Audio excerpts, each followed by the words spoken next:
كلنا نعرف قصة محاولة تقليل السكر. البحث عن بدائل صحية دائما مستمر. طيب، اليوم رح نشوف خيارا طبيعي ولذيذ جدا، التمر التونسي.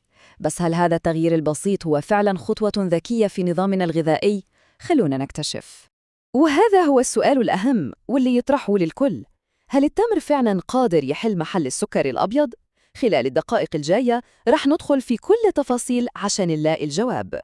وطبعاً عشان نتأكد إن معلوماتنا دقيقة 100%، كل اللي رح نقوله اليوم مستند على مقال اسمه البديل الذكي للسكر الأبيض من Lift and Eat، وهم مصدر متخصص جداً في مجال التغذية الذكية.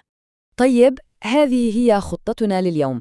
أول شيء مقارنة وجهاً لوجه بين التمر والسكر، بعدها رح نتعمق في القيمة الغذائية، وبعدين رح نتكلم عن طرق عملية للاستخدام اليومي، والنقطة الأهم رح نركز على الكمية والاعتدال، وفي النهاية رح نوصل لخلاصة واضحة تجاوب على سؤالنا الأساسي.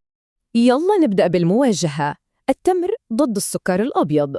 عشان نقدر ناخد قرار ذكي لازم نفهم الفروقات الأساسية اللي بينهم. شوفوا الفرق الشاسع. على اليسار عندنا السكر الأبيض، سكر مكرر يرفع سكر الدم بشكل صاروخي ويعطينا اللي نسميه سعرات حرارية فارغة، يعني بدون أي قيمة غذائية. لكن على اليمين التمر التونسي، قصة مختلفة تماماً، سكر طبيعي مع ألياف ومعادن مهمة مثل البوتاسيوم والمغنيسيوم وحتى مضادات أكسدة. ممكن الحلاوة تكون قريبة، لكن القيمة الغذائية ما في أي وجه للمقارنة. والحين خلونا نتعمق شوي في موضوع القيمة الغذائية، يعني بعيداً عن الطعم الحلو، كل واحد منهم إيش يقدم للجسم بالضبط؟ صحيح أنه التمر يعطينا طاقة سريعة، لكن السر الحقيقي هو كيف يعطينا هذه الطاقة. بسبب الألياف اللي فيه، إطلاق الطاقة يكون مستقراً ومتوازناً أكثر بكثير من السكر الأبيض، وهذا اللي يخلي وقود مثالي قبل التمرين أو منقذ وقت التعب وحليف أساسي أثناء الصيام وبعده عشان نحارب الإرهاق. تمام، فهمنا الفوائد، بس السؤال العملي الحين، كيف نطبق هذا الشيء في حياتنا اليومية؟ خلونا ننتقل من ليش إلى كيف.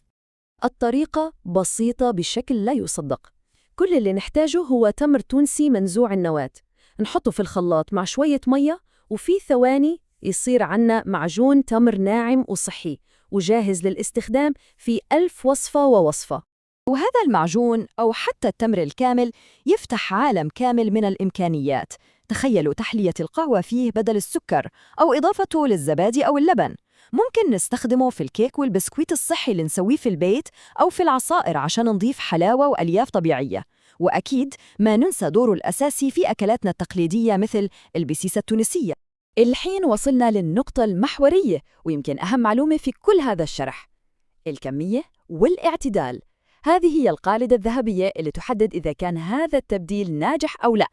إذن، إيش هو الرقم السحري؟ الموضوع بسيط جداً، من تمرة إلى 3 تمرات في اليوم لمعظم الناس. هذا هو المفتاح عشان نستمتع بفوائد التمر بدون ما نقع في فخ الإفراط.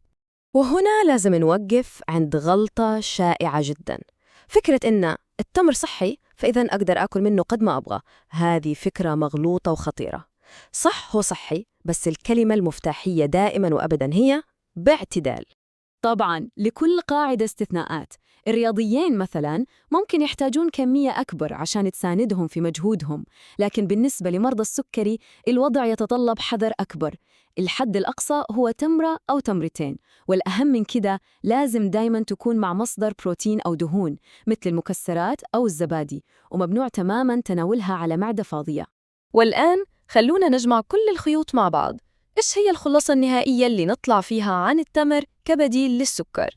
الخلاصة هي إن التمر ما هو حل سحري رح يغير حياتنا في يوم وليلة، وفي نفس الوقت هو مش عدو لازم نتجنبه. الحقيقة أبسط من كده بكتير، هو مجرد أداة ذكية نقدر نستخدمها بوعي عشان نحسن نظامنا الغذائي.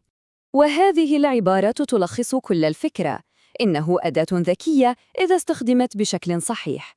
والاستخدام الصحيح يعني ببساطة استبدال السكر الأبيض بالتمر مع تحكم صارم في الكمية. في النهاية هذا الشرح يثبت أن التغييرات الصغيرة والمدروسة هي اللي تصنع أكبر فرق في صحتنا. استبدال السكر بالتمر ممكن يكون هو الخطوة الأولى، والسؤال اللي يبقى هو ما هو التغيير الذكي التالي اللي راح ندخله على نظامنا الغذائي؟